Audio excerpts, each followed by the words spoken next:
and welcome back to the Off the Line Performance YouTube channel. Behind me is our 2015 STI that we're actually listing up for sale. But before we do that, this thing needs a clutch replacement. The pedal engagement is really high up at the top of the pedal throw, and there's not a very good window of friction, you know what I mean?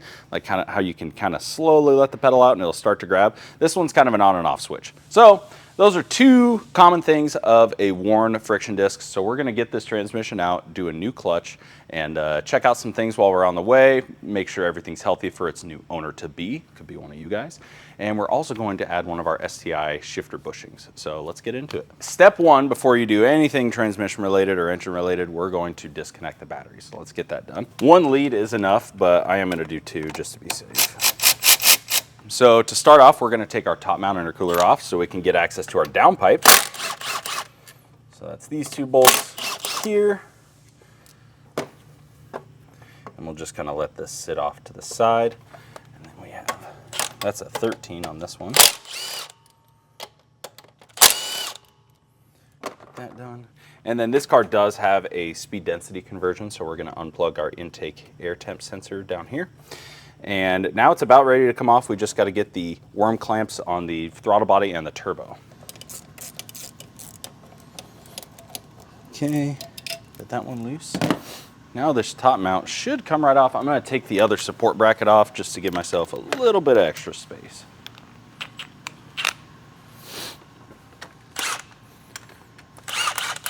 I struggled, so Richard was adjusting his settings, but I got this off. Now that we got that off, I am going to take these downpipe bolts off.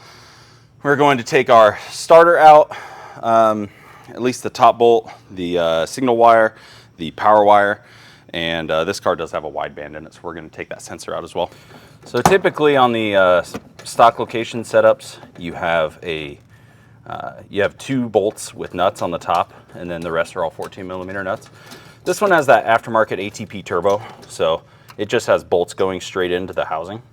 So it's a little bit different, but process is still going to be the same if you're doing this at home. You just got to get those 5 fasteners off of the downpipe because it is going to be in the way of taking the transmission out. Got that first one loose. I'm just going to keep working on it. I'm going to switch over to the assault ratchet here. Don't drop it, don't drop it, don't drop it. Oh man. Oh wow.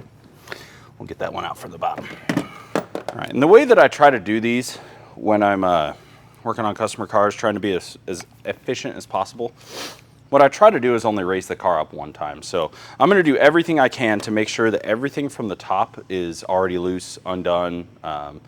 So that way when I raise the car up, I don't have to constantly raise it up and down, up and down, up and down. And if you're doing this at home, I know how exhausting it is to realize you forgot something up top, have to crawl out from underneath the car, get back on top, move your tools, get something done.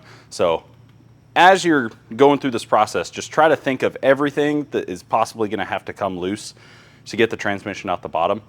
The first time before you raise it up or go underneath the car, it'll make your life a lot easier. We are going to take a 14mm and we're going to get our pitch stop mount loose. It's just this guy here.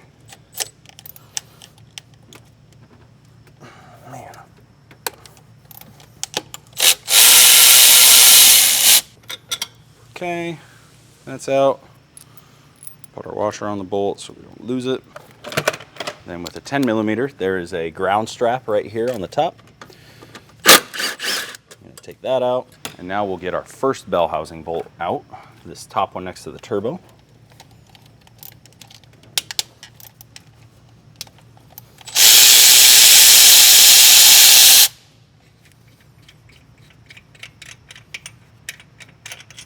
Okay, we got that one. We'll get the other one right here since I can reach it.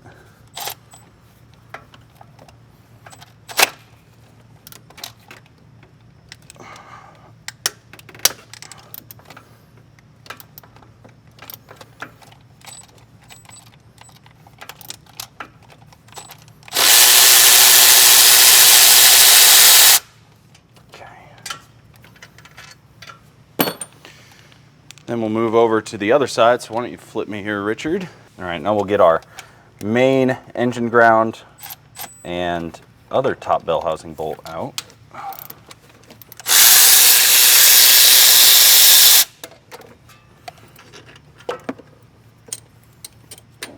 Okay, that's loose. Then for our power wire going to the starter, I have a 12mm ratcheting wrench. And we're going to go this way. This lead right here is going to have constant 12 volts sent to it, so that's why we unhooked our battery. Because if this thing touches anywhere on the chassis with the battery hooked up, you're going to get arcs and you might fry some electrical systems. So always, always, always disconnect your battery when you're doing anything with the starter. Okay, I usually like to just kind of tuck those up out of the way. And then we have our signal wire right there. We're also going to pull up this AOS vent tube so it's out of our way. And then I'm going to try to get to the starter from the top. Okay, got the bottom starter bolt out. Now we can give the starter a whack and try to get it out. We're just going to give it a little love tap right here. This isn't very common for this to happen, so naturally, of course, it would happen when we're filming, right? There we go. Just been in there for a minute, you know? Okay, get our starter out the top. We needed to do this because we have to access the clutch fork pin. And on this car, it looks like it is a 14mm hex, so an Allen 14. So you're gonna need something big and chunky like this to get this plug out. Hopefully it isn't too tight. Oh crap. There it goes. There it goes. For some reason, those things will get really, really stuck in there. But once you crack them loose, they almost always just come out real smooth. So I'll just use the socket in my hand now to get this thing the rest of the way out. All right, that's what we just removed. This guy right here, right? Now what I'm about to pull out next is the actual clutch fork itself, and you'll see the pin that this plug captures. Without that plug, the pin can back out, and what'll happen is the hold down for the pin, when it backs out, it'll actually push like this, and it'll break your bell housing. It's not a good time. You have to replace the entire bell housing, which houses the front diff and a bunch of other stuff. So if you're doing this at home, don't forget to put this back in. All right, now I just need a M5 or M6 by 125 thread pitch bolt. Any 10mm headed bolt in the engine bay is going to work for this. Let me grab one real quick. I just have a normal 10mm headed bolt here, and you're going to thread it into the pin that's inside here. Before you go trying to pull the pin out, push the clutch fork back towards the rear of the car just a little bit, and it might free up just a hair. This one is pretty tight. Let's go ahead and remove the slave cylinder instead. So it's just two 14mm right here on the side. It's got to come out anyway because it's going to stay up in the car while we drop the transmission out. That way, we don't have to bleed the clutch system.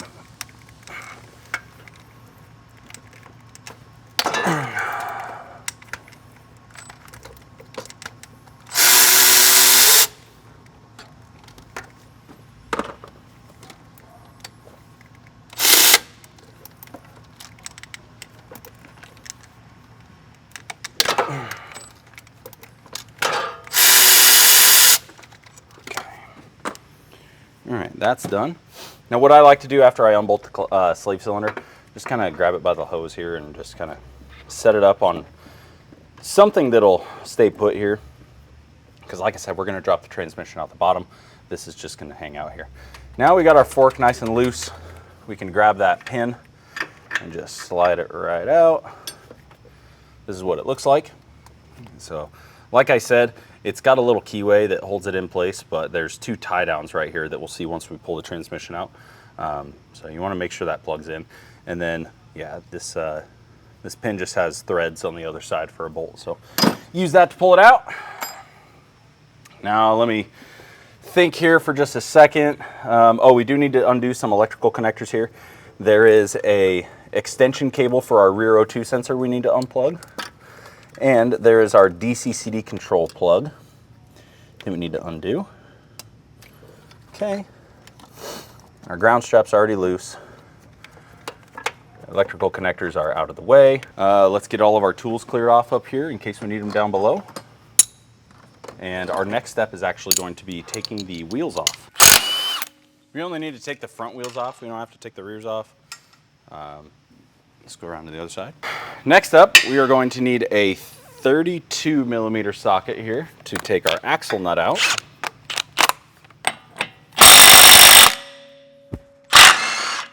Sorry, dog. Okay, that axle moved freely. Let's go around to the other side and get that one loose. Okay. Now you can see that the axle is moving freely in the hub here. If it's not, and because they can get corroded in here, usually I'll just take a little PB blaster and just shoot that, let it sit for 10-15 minutes. And then what I really like to do, if it's really being stubborn, get an air hammer with a pointed tip and put it right in the center of the axle here, and it should just drive it right out. Try not to hammer on it with a flat-faced hammer, because if you mushroom the end of this, you'll have to replace the axle. So now we're gonna raise it up just a hair more, and we're gonna get our lower ball joint nuts off. Okay, we're gonna take this clip out.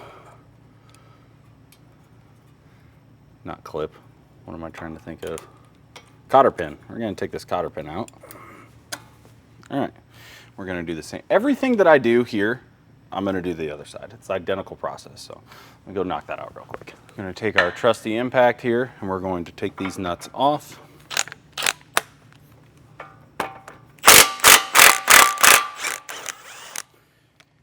If you're trying to take those lower ball joint nuts off and it's just spinning, an easy way to get it to tighten up is usually just put a floor jack right here on the bottom part and put some upward pressure on the ball joint. That should hold it in place.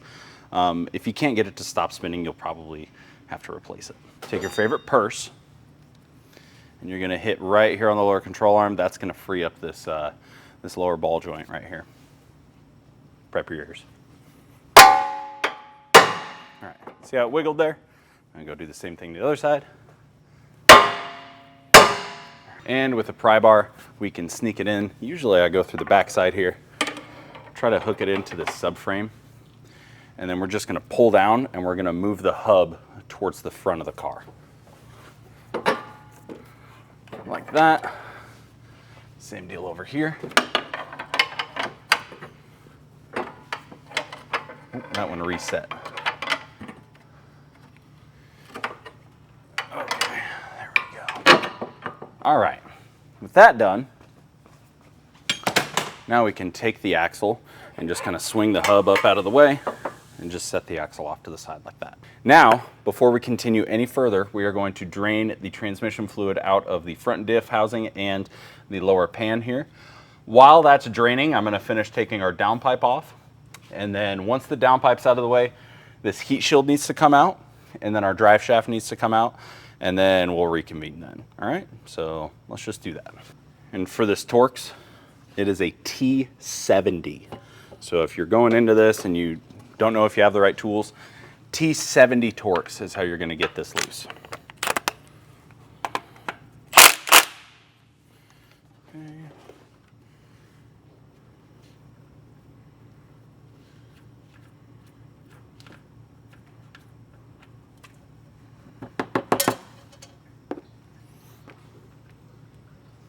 I'm removing the external wastegate. I'm actually not removing the gate itself. I'm just going to remove the outlet pipe of it just because it's in the way. Okay, now I'm going to take this section off right here.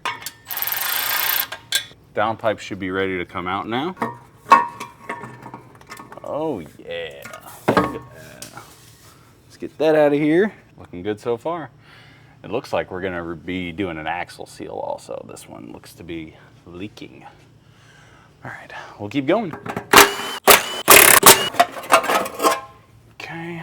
Now, in order to pull the drive shaft, There's two 14mm bolts that go up into the chassis here for the carrier bearing, and then there's four 12mm nuts back here that we need to take loose. Easiest way I've found to get these loose is just grab a pry bar, stick it through the U-joint, and then crack them loose. These have a little flat section here on the head. They don't actually have a hex, they just have this flat section. And it butts up to the flange for the drive shaft right here to hold it in place. So you don't need a second wrench on it, you just need that pry bar, like I said. While you're in here, one-piece drive shaft is something I always like steering people towards. The factory drive shaft isn't a bad unit by any means, but it does have a lot of rotating mass because it's a two-piece drive shaft. It's got a big carrier bearing, so I typically try to steer people towards a aluminum drive shaft other than GD chassis guys, because the aluminum drive shafts that are on the market for the GD chassis are a very, very tight fit, and in my opinion, they don't fit really good at all. So if you're going to a one-piece drive shaft on a GD, you kind of have to go to either a small chromoly one, which might not net you any weight loss at all, or a carbon fiber one. A couple other good upgrades to do while you're in here. Our OTL shifter bushing, we're going to be doing that once the transmission's out. Some poly shifter bushings from Cobb. We usually do those with our solid shifter bushing. I don't know if we have any here. We might put them in or not. I don't know. But yeah, and then just maintenance things, you know, checking up on your output shaft seal, your axle seals, your shift selector seal, just stuff like that. And you know, if you're wanting to do a downpipe on your car, that's a good one also. If you're wanting to do a catback, you're already rolling around underneath the car. So yeah, basically everything we've taken apart now, front axles, drive shaft, the top mount, stuff like that. If you're pulling it off and you're like, man, I want to put a nicer unit on, now is the time. All right, now we're going to get these two 14 mils out, and then this whole drive shaft will come out the bottom. Okay. Out comes the drive shaft. It is normal to get a little bit of liquid out, but try to mitigate it, you know. Okay, so far we've gotten our axles removed from the hubs. Now that we have the transmission fluid drained, it's basically just kind of running out. We're not going to get much more out of it. So we can throw our plugs back in, tighten them down, that way we don't forget about it later, and then we'll pull all our axles out. Okay, those are both tight now. To get the axles out, all you're going to do is just slip your pry bar up to the side of the axle and just give it a pop, just like this, just like that, and it'll come right out. There's a little C-clip that's on the inside that you'd basically just have to pop out of its socket. After that C-clip's out, axle comes straight out, just like that. Common failures for front axles is basically just going to be this boot that's on the either the inner part of the axle or the outer. If you get a tear in these, you'll be going down the road and it'll just sling axle grease everywhere, all over the place. And then shortly after, the balls and the bearings and the cages will get hot and then it'll fail. So if you got any excess grease on your axle seal or on your axle boot, check it, make sure it's not torn. And then in most cases, if it is torn, you can put new axle boots on. We usually just replace the axle itself. Last super tedious bit, we have to take the shifter assembly apart. So that is going to require a 12 mil and a 14 mil, both ratcheting wrenches, I believe. First thing we're going to take off is the reverse lockout cable. For that, I like using some extended needle nose. And it's tricky to see on camera, but it's right here. I'm just gonna pull this clip off. And this bolt that I'm taking out here, it doesn't have to come all the way out. There's a slot in the bushing clasp that lets it come out the bottom. So once it's loose from the actual bolt retainer that it's got, you just kind of slide it out like that, and then it can just get pulled straight down, like so. And then last bit, I like using a swivel 12 and a 14 up on top here. There is a special little bolt that is only found on the transmission that is kind of similar to the drive shaft bolts, where it doesn't have an actual hex on it. It just has this flat little round piece with 2 flat edges on it, and those 2 flat edges fit a 14mm perfectly. It's been on there for a while. Oh yeah, this thing needs an OTL shifter bushing, dude. It needs it bad. That one will just push right out the top. And it's not gonna come all the way out yet. We're gonna need to droop the transmission down a little bit, which is our next step. So, to start that, we're gonna take these 2 14mm here on the transmission mount that goes to this transmission brace. We're gonna take those loose. There's 4 more 14s and 2 17s here towards the front. All right, there we go. Now she's drooped down. All right, now that can come out. That can come off. All right, now I'm gonna take these off, and then I'm gonna stick a pole jack right here, and we're gonna get the rest of the bell housing bolts. And then after that, I'll hook it up to our transmission jack that we have. And I'm actually gonna put my pole jack on the front of the engine. Usually I just do it on a strong part of the exhaust manifold. You're not trying to crank it up too high. All you're trying to do is just pitch the engine down a little bit so that the transmission can come out.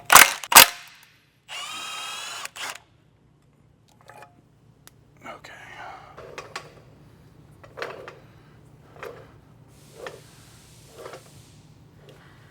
All right, I'll get this up out of the way.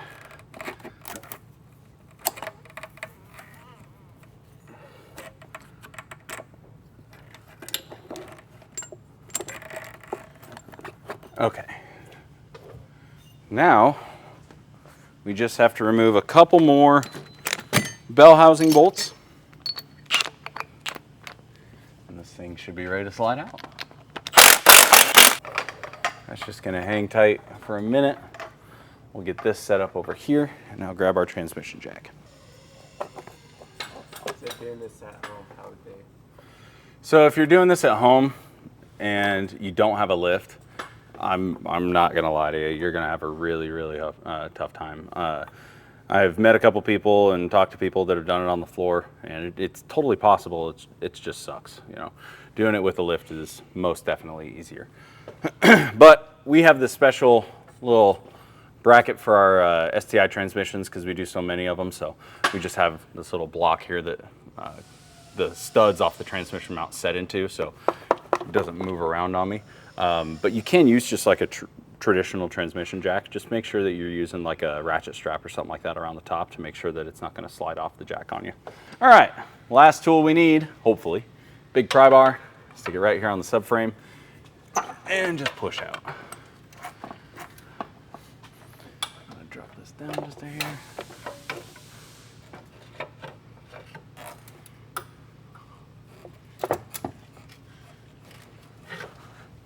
Shifter's hanging us up. Get that out of the way. Just go nice and slow when you're doing this process. You don't want to check tensile strength on anything, you know what I mean?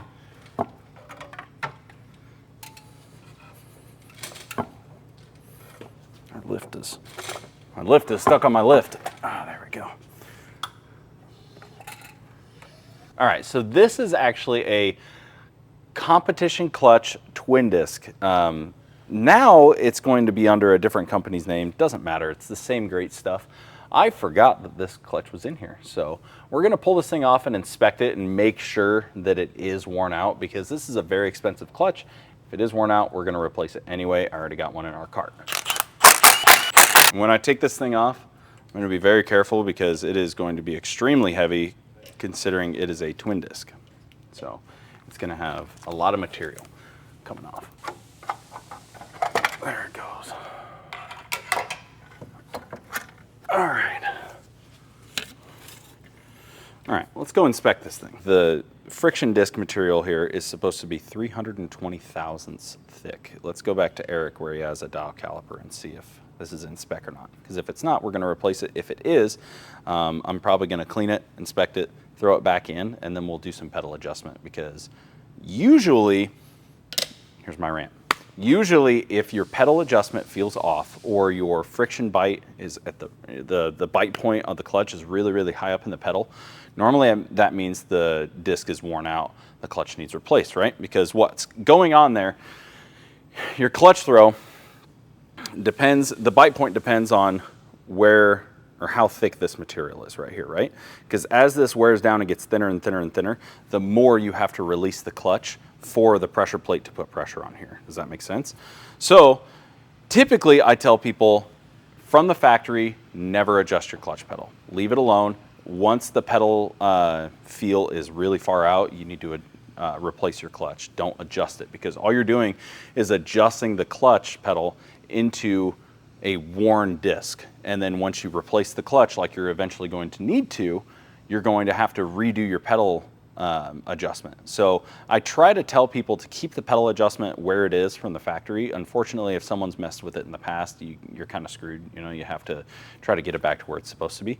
But if you never mess with the pedal adjustment and you're using a factory fit clutch, that bite point is going to be your tell on how worn your clutch is. And that mindset for me has almost never failed. I've had customer cars where I've pulled them into the shop, and just from driving it out of the parking lot into the shop, I can go, all right, this thing needs a clutch, I can tell. And sure enough, I'll sell it on the customer, I'll pull the clutch out and it'll be toast. So let's go check the width of this and determine where this video is gonna go. What we've determined, this clutch is worn, so we are going to replace it, but we are going to put a single disc back in it for a couple reasons. A, this clutch is extremely expensive. And this car makes 450 to 500, somewhere around there. We've pulled up some old dyno videos. We're pretty sure that's about its power range. We are gonna get it retuned though, because we don't really love the way it runs. We're gonna make sure this thing is absolutely perfect for you guys. That being said, this clutch is meant to hold 850 foot-pounds of torque. So it is extremely overkill for the setup on the car. And sometimes these twin discs are a little tricky to drive. So we are going to put a Comp Stage 2 back in it, because they drive just like stock, so it's going to be a lot more user-friendly for the new owner. And also, if the new owner gets this clutch, and like if we were going to put this back in, put it in the car, and it needs replaced or serviced later on down the road, this thing is extremely expensive, and this thing is literally less than half the price. So we're going to put a single disc back in this thing, and just kind of set the new owner up for a little bit cheaper service and more ease of driving. Okay.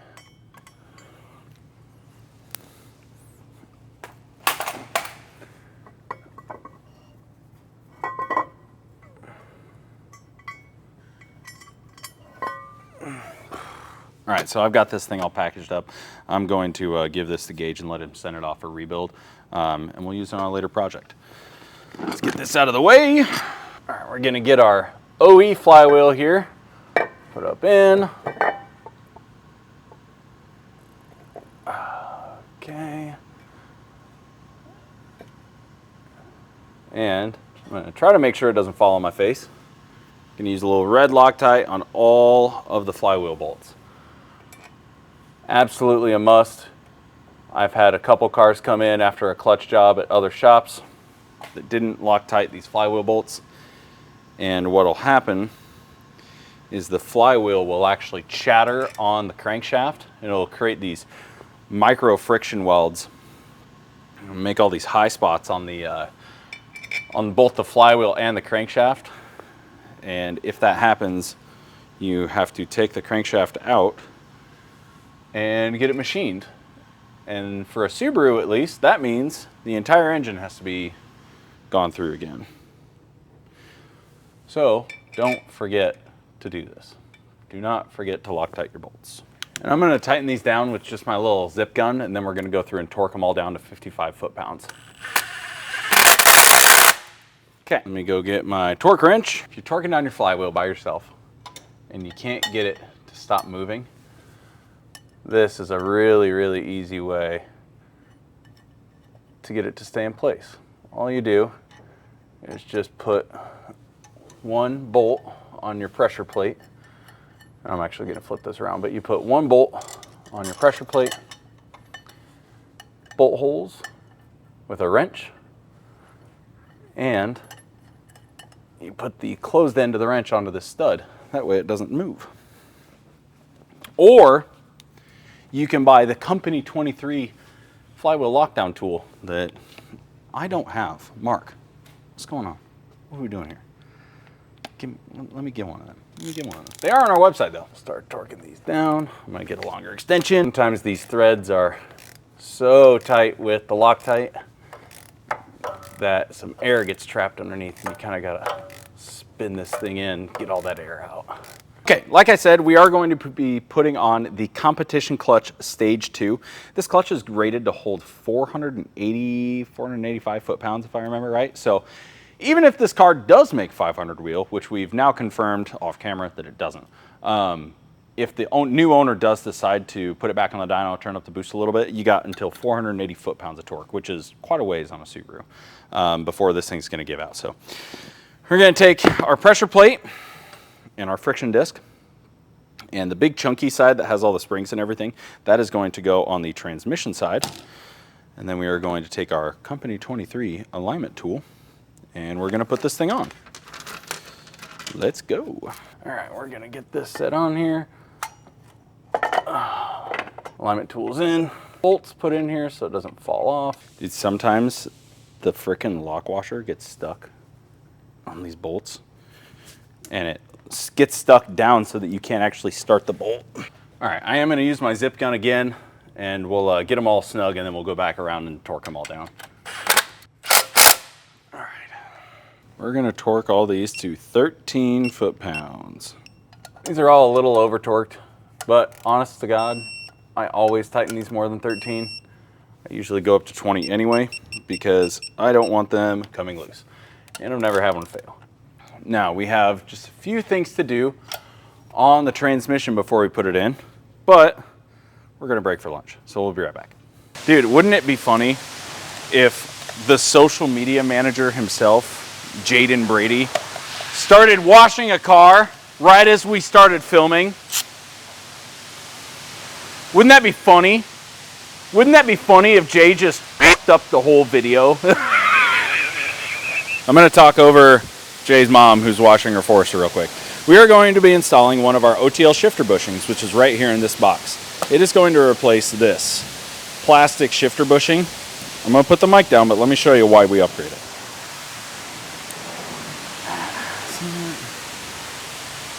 So, that's all the bushing is. It's just these two little plastic collars, and they get worn out.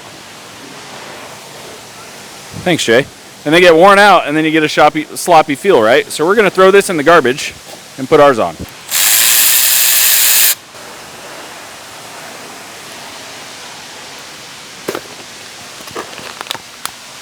Ooh. Miss. Okay, so our shifter bushing is made of stainless steel, and it has brass inserts so that you don't have any slop. You know, it's as tight as it can get without being too notchy, in my opinion.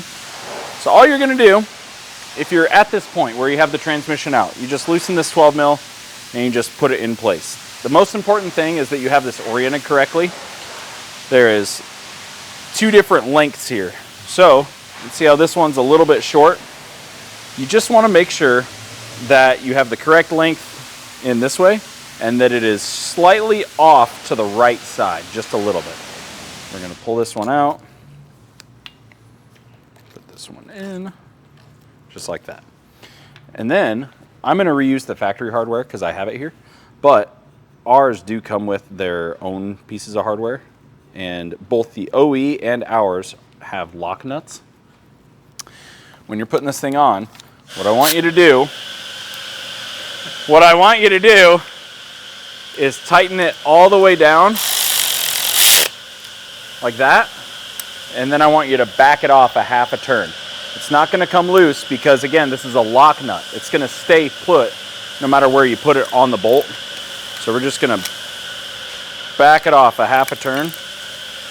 That way you can still move this. It should be firm to move, but not hard. Like, you shouldn't have to put a tool in here and really elbow it to move it. It should be able to be moved with just 2 fingers, all right? If you crank it down too hard, your shifter will be really, really stiff and it's just not gonna be a good experience. You just kinda have to make it so it's nice and firm in there. Now, we are going to flip the transmission around. We're gonna clean up this surface here. We're gonna get our new throwout bearing and put that in and put the clutch fork all back together. and then stab this thing back in the car. To start off, I'm gonna take some, this is just a tub of towel. It's a good degreasing towel. We're gonna wipe off the collar here where the throwout bearing sits. Get all the old grease off of there. And then try to just kind of wipe out these bores here also. Then we're going to get our fork, get the pin, do the same thing, just kind of wipe it off. Get all the old clutch material and grease, just get it nice and clean. And lastly, the fork. Just wipe those off. Each clutch kit comes with a new throwout bearing. And what I like to do is just take a little bit of all-purpose grease and just grease right here on the stationary side of the throwout bearing. So if you look, there's this outer collar that's going to clip into the pressure plate, and that's going to be spinning at all times, anytime the engine's running. Don't get any grease on this part here or on the input shaft here, because what's going to happen is that grease is going to get slung off, and in most cases it'll end up in your friction disc and it's going to make the clutch slip. So don't do that. Just put it right on the inner part here that's going to ride right here. Now, you can set this on there, glides nice and smooth.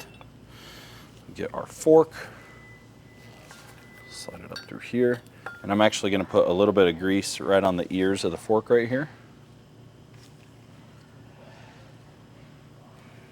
Just like that.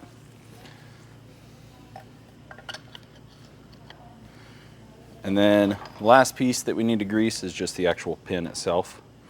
I do this both for corrosion and so that it's nice and smooth on the pedal as well. Take this, slide it in just like that. That's it. That's going to sit like that. The plug for the transmission's up on top of the car, and I have a pole jack holding it up right now. So I'll put this in at the end. But if you have access to your plug right now, I would be installing it right now. I'm just going to make sure that I don't forget. And the last thing that we need to check is our axle seals. This one doesn't look the greatest, but the other one most definitely is leaking. So I'm going to go grab some real quick, and I'll actually show you how to replace those as well. Okay, important note before we pull these axle seals out. This is the driver's side one, and inside these seals, because there is a driver and passenger one, we're going to keep these separate. Inside, it's going to be very, very tough to see on video, but there are these little angled veins on the inner part of the seal. What that's going to do is, as the axle is spinning, it's going to, those veins are going to help keep the fluid inside of the transmission rather than push it out. I've seen in the past people put the wrong one in, and it'll actually help coerce the fluid out. So be sure that you have the correct size, and, be sure you have the correct side for which seal you're doing, but we're doing both, so. All right. So you can see, actually right here, Richard, see how the veins are facing this direction, sort of, and these ones, they're facing the opposite direction. All right, so you can see those veins, that's what I'm talking about. Those veins are gonna help keep the fluid inside. This one being the driver's side, they're facing the same direction. The passenger side ones are gonna face the opposite direction. To get this out, all you need is a screwdriver or a pry bar. It's really easy. I have this nice seal driver. It's a OE tool. I don't know who makes it. It just says USA made with global parts. But the number on it is 18675AA000. That sounds a whole lot like a Subaru part number, but Googling that part number should get you to this seal driver. And this should work for every axle seal, I think. Okay, first things first. Get the old one out. What you're gonna do is you're gonna try to only grab the seal, not the actual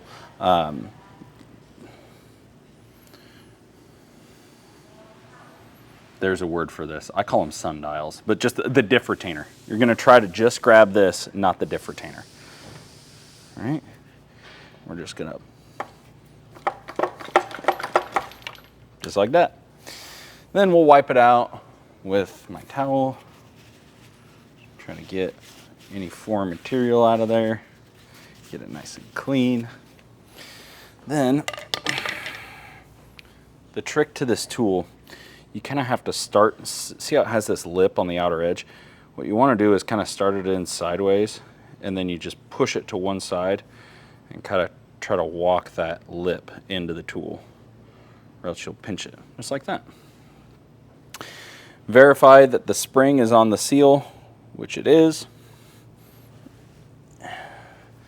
And all you do is just set it right in there, and just like that. Done. Fresh axle seal. And you can see all this grease from where it was leaking out. It's been leaking for quite a while, so it's a good thing we got this thing out so we could service this thing, make sure it's primo. Let's do the other side. And that's just as I thought. The springs all messed up on this one, so they were both leaking pretty bad. One other thing. On these newer style transmissions, they don't have a traditional dipstick. Meaning, they just fill from this hole right here. And as you can see from this one, it's already been sort of rounded just one time. I'm gonna get this thing out. I'm gonna break this loose before I put it back up into the car. You can access this with it in the car. It's just kind of tricky because it's really far down. It's in an awkward place. We're gonna break this loose before I put it in. That way I can just shove the funnel in, fill the fluid up, and then tighten this before we ship it out, you know what I mean? Yep, it's an Allen 10 is the size. This thing's already wanting to strip.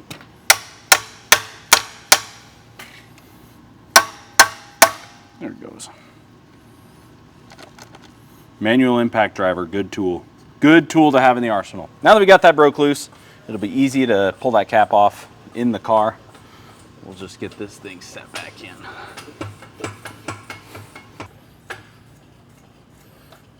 Okay, the trick that I've found here, and if you have a 5-speed with a WRX, for some reason, the 5-speed bell housing always gets caught on the lower ear of the downpipe or the turbo. For some reason, it always gets caught there. I have no idea why.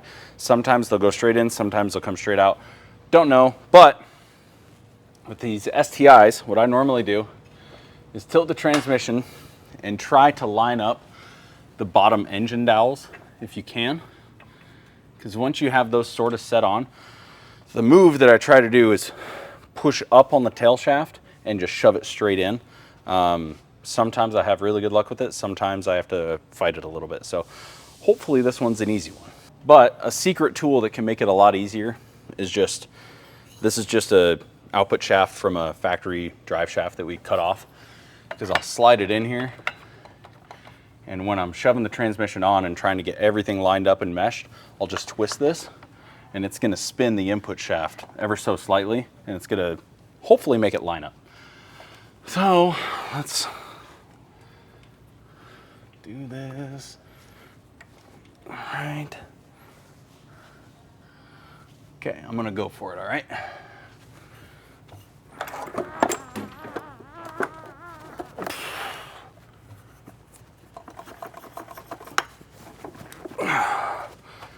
All right, it went in a decent way, or a decent amount, but we got more ways to go.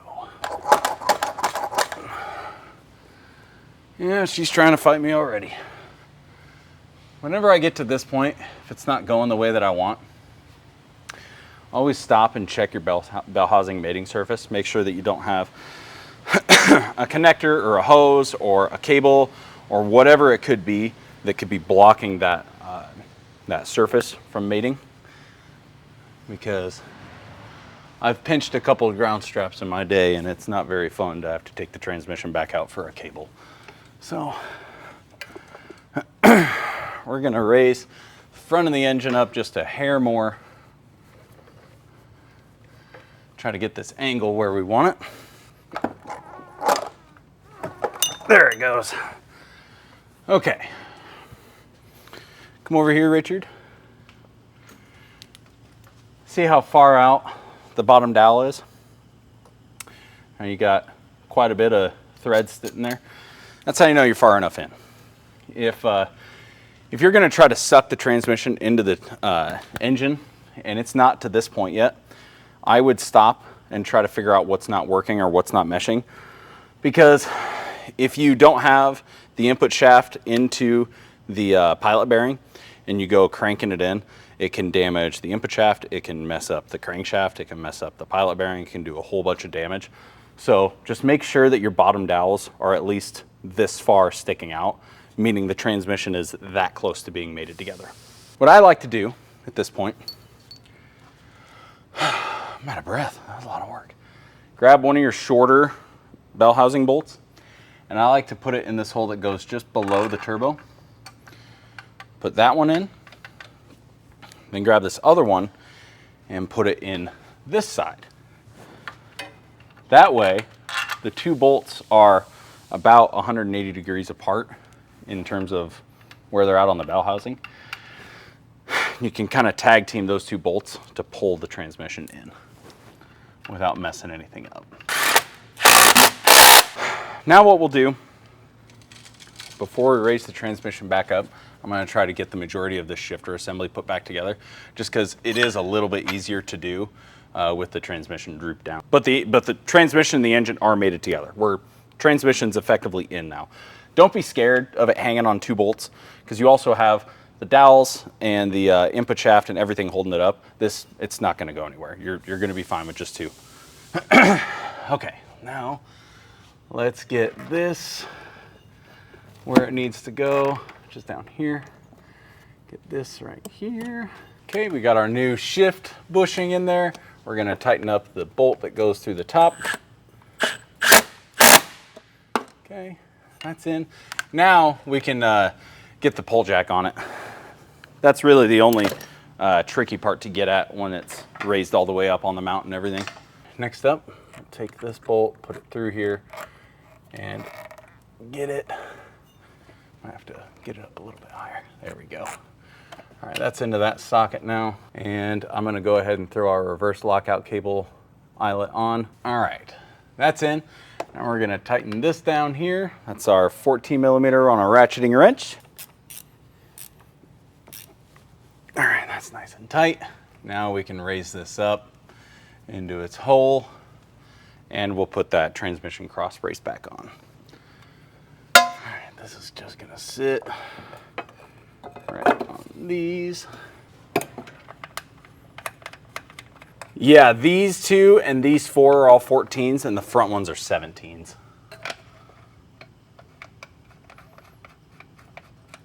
If it has the original hardware, you know what I'm saying.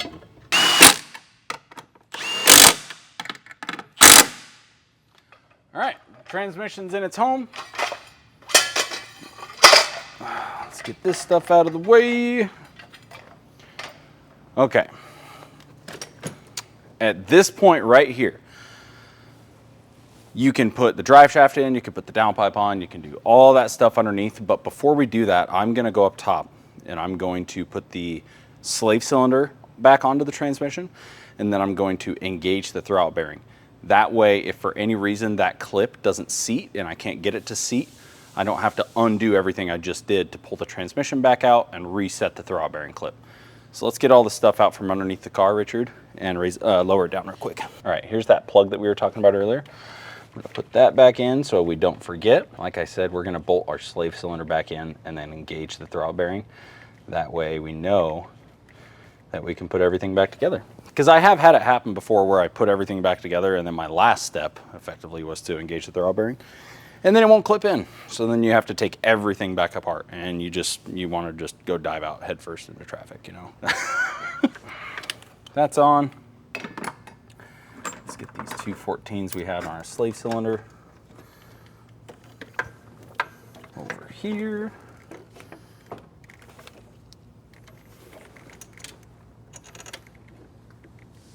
All right, and we'll tighten both of these down.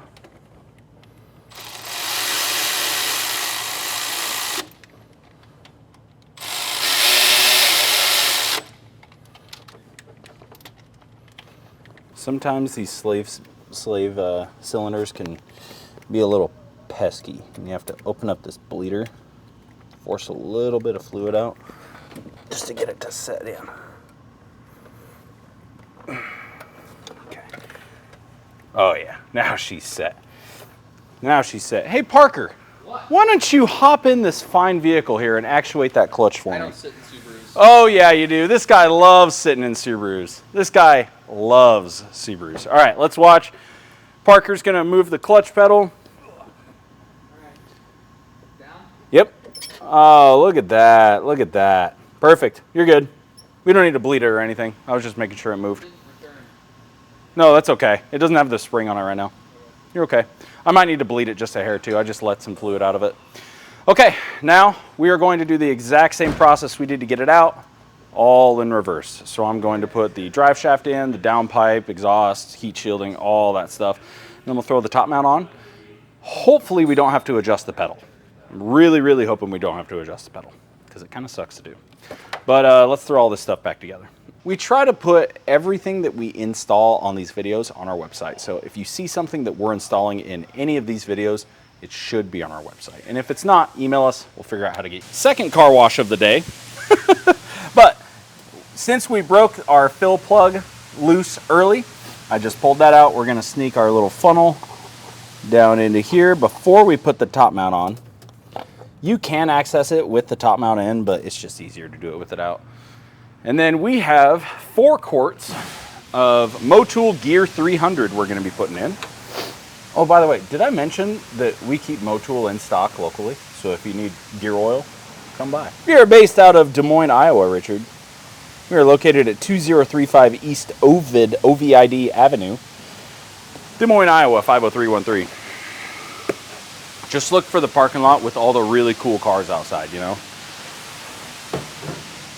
And you'll see Parker's ugly truck, too. The manual calls for 3.7. So I normally just put 4 in. Especially these ones, they don't have a dipstick. There is a fill plug on the side of the transmission. So if you're just draining and filling your fluids, you don't have to take the top mount off to fill it up. But this is just a little bit easier. And in this circumstance, you know. But filling it from the side fill plug, you'll get about 4 quarts into it as well. Gear fluids in. Now we can put our plug back in, get that tight, throw the top mount on, start it up, and we're done. All right, that's gonna be it for this video. We just completed a full clutch replacement on our 15 STI that is for sale. If you're interested in this car, call, DM us, email us, get a hold of us somehow. We can schedule a test drive. Anyone that has proof of funds can come by and take this thing for a rip and see if it's something they wanna purchase. We hope you enjoyed today's video. Be sure to blow up our comments like you guys have been. We have been loving all the engagement on the Subaru content lately, so we're gonna keep it coming. So me and Richard are having a great time making it. Jay's got a bunch of video ideas for us, so we're gonna keep pumping out the Subaru content. So like, comment, subscribe, hit that notification bell, and we'll see you in the next one.